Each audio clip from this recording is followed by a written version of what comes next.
Charlotte van der Westhuizen is again fighting to prevent her ex-husband's release on parole after he was convicted of murdering their 3 children who were asleep back in 2006.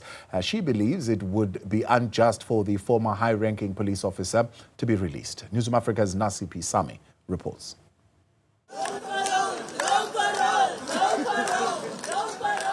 Charlotte van der Westhuizen continues her battle against the potential parole release of her ex-husband, Marius, who brutally murdered their 3 children nearly 18 years ago.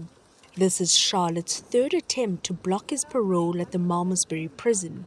She says she has noticed flaws in the parole process and is calling for reform.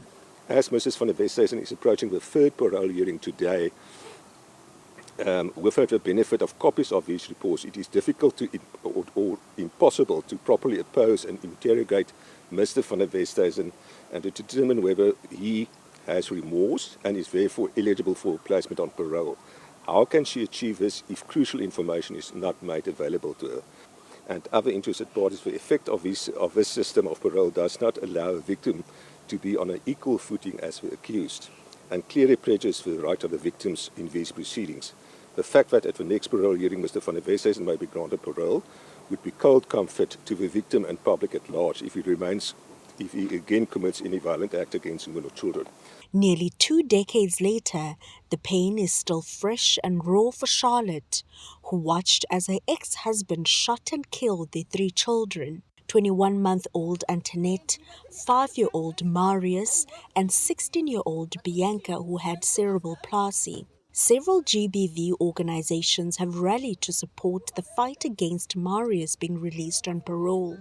He murdered her children because she would not choose between him and a job she loved. I don't think anyone can ever prepare themselves emotionally and mentally to have to do this every 6 months for the rest of her life, because that's his right as a perpetrator of violence.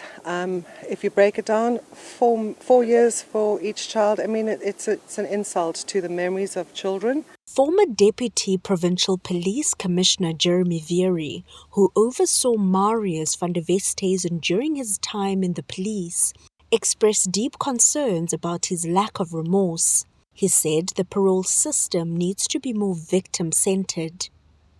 Can you imagine someone in Solo whose daughter is murdered in Cape Town?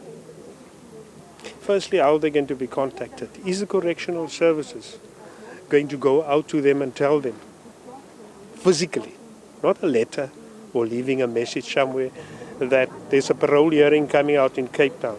Are they going to be paid to get to Cape Town? Those things should happen, should be part of the system. For Newzroom Afrika on Channel 405, I'm Nasiphi in Malmesbury.